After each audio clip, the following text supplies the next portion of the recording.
Hello, everyone, and welcome back to this episode of the Rose and Rubini podcast, Making Sense of This World. My name is Manas Chawla, and as always, I'm really pleased to be joined by Brunella Rosa, CEO and Head of Research. This week, we're talking the quality of Western political leaders and how that potentially faces a very dangerous collapse. It's something we've been talking about. It's not recent news. We've been talking about it ever since sort of post-Trump times. But that piece of news is back in the headlines as the indictment of Donald Trump took place last week. Tell me a bit more about that, Brunello, and how it might impact the upcoming 2024 election. So you're right. It's not a new theme. We have discussed in various occasions, in various shapes and forms. But clearly there was a step forward in this entire saga with the US, the indictment of Donald Trump for quite serious crimes if they were to prove correct and confirmed by a court if we were to get there. However, it is still uncertain to know the impact on domestic politics in the US. To some extent, it seems like Trump has been able to portray himself as a victim of the system. During the first electoral campaign, 2016, he said many times, this game is rigged and everybody's against me and all the rest of it, and somehow it worked. This time around, they will play again a similar tune. We don't know whether people would believe that. It seems that polls suggest that Biden will beat again Trump in case he runs again. Both of them run again, as Trump is still perceived as a very divisive figure, including in the Republican Party. However, the point I'm trying to make here is that this is not a nice, show to watch. The US is certainly not the first country where a political leader is embroiled in all sorts of scandals. We have seen something like this in Italy. Was a 20-year war between Berlusconi and the magistrates somehow, and it clearly wasn't nice to watch. But again, Italy is not systemic. The US is systemic, is one of the effectively beacons of the free worlds, if we want to use this old expression, and having a former president embroiled in this kind of scandals, potentially running again for the presidency, is something that is really not nice to watch. Yeah. And it seems to be, not limited either to sort of, across the pond in the United Kingdom. In the last year, we've seen 3 different prime ministers. What do you make of them? Is that a crisis of leadership as well? Yeah, I mean, first of all, we had Boris Johnson that ended up his tenure at 10 Downing Street because of the so-called Partygate. But it wasn't, of course, just that. There were plenty of rumors on all sorts of potential scandals that only culminated with that. Then Liz Truss came over to replace him, but again, her budget with Kwasi Kwarteng was not very favorably welcomed by markets.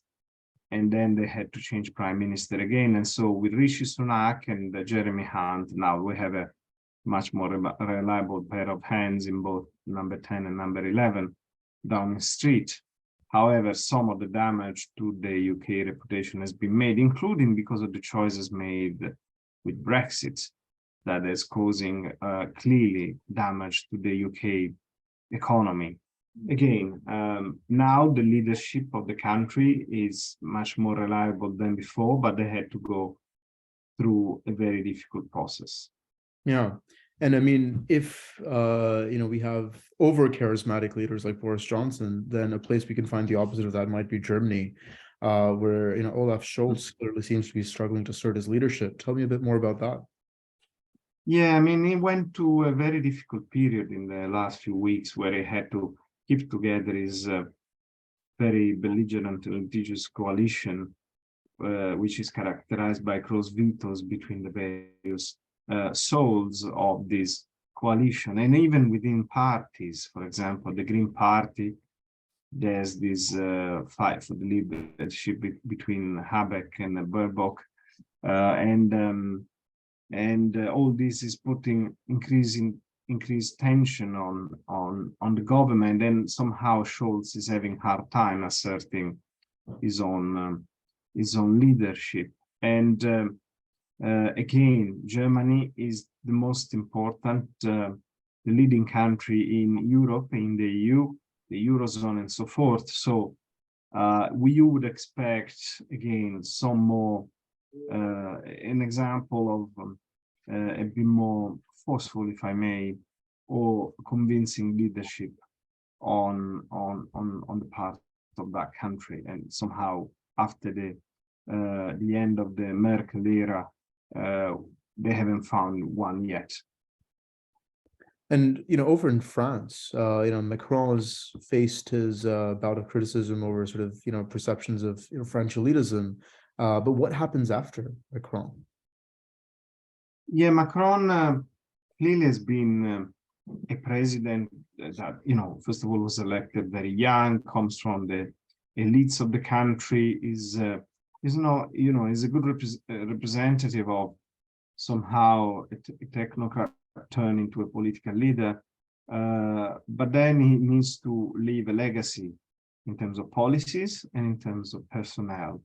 Now, in terms of policies, he clearly wants to be perceived as a reformist, and he did some reforms in the first mandate. In the second, he started with this pension reform. This clearly has been highly controversial, and in France, it was has not been welcomed by the population, even if some of the benefits will be will be revealed somehow in coming years.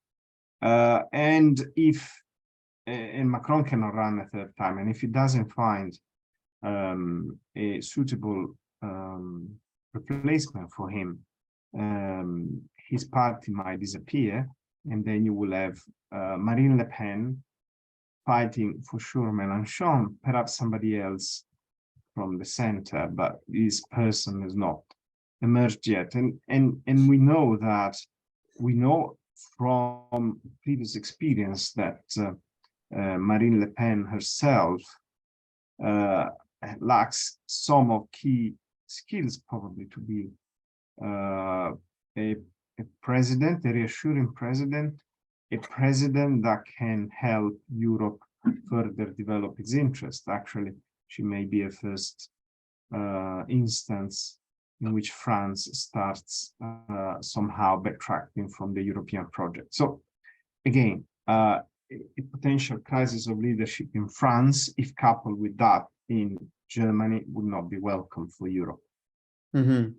And lastly, let's talk about Italy. You mentioned sort of this briefly, but now we've got Giorgia Meloni, who's very different to sort of more technocratic Mario Draghi era. What is the situation of leadership like in Italy? So Meloni has been extremely able to assert herself as leader of her coalition, in which she started as a very junior party a few years ago. Now she has ascended to first ranking in the coalition, and of course prime minister role. She's been extremely moderate and mainstream so far, but this doesn't mean that the situation can last forever. Reality will move, and she will have to make difficult decisions, which means that somebody will have to somehow suffer out of that, and her popularity will probably be affected. But more importantly, this is kind of the domestic politics, but more importantly is her perception at European levels is very different in the era of Mario Draghi. Herself is saying that she's been sidelined by potentially Macron in not taking part in so key decision-making tables at European level, not invited to bilateral meetings and so on and so forth. So, in spite of being quite strong domestically, the international projection is not as strong as it used to be under Draghi. And again, Italy is the third largest economy in the EU and the Eurozone, and is not welcome if you have a leadership kind of problem there as well. So France, Germany, Italy, and then we're going to have Spanish elections, and we'll see there what is going to happen after the Sanchez era. That with all these drawbacks for sure, but at least assured a very reliable and identifiable leadership of the country. Again, if the political system were to emerge as more fragmented, more difficult, even more difficult to govern and so on, for the fourth largest country in the Eurozone, that again would not be good news for Europe. And all this, just to conclude, is happening while China is becoming even more assertive, and Xi Jinping has further asserted his leadership domestically after the Congress that was held in the last few months, and that made him head of the party of the country and of the military commission for the third time. So somehow the Eastern Front, China, Russia, has strengthening the leadership, while the Western Front, US and Europe, is becoming even more, how can I say, even weaker leadership than it used to be at a time in which there is this kind of existential threats for democracies that needs to be fought by those leaders who seem weaker and weaker. Yeah, it reminds you of the sort of very old quote, you can have all these external threats, but all these powerful empires, Rome started to decay from within. And that's often, the most powerful, most overlooked threats emanate from. But as always, Brunello, thank you so much for your time and insight. Thank you very much. Until next time.